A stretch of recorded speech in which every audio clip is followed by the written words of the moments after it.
click Series. Then for Series N, click Columns.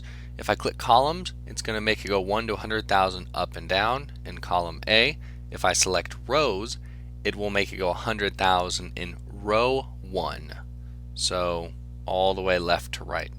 So rows is left to right, columns up and down. So I'm going to select Columns, keep this at linear.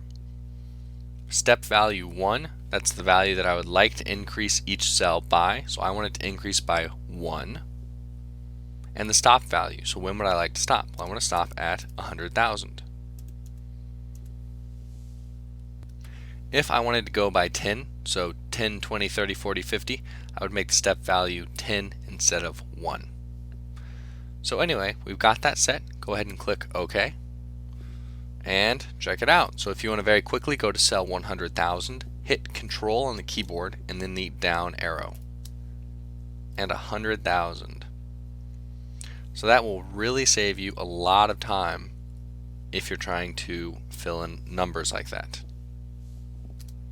And if you'd like to get this workbook, head over to teachexcel.com, search for this video tutorial, and you can download the workbook there. So that's it for this tutorial.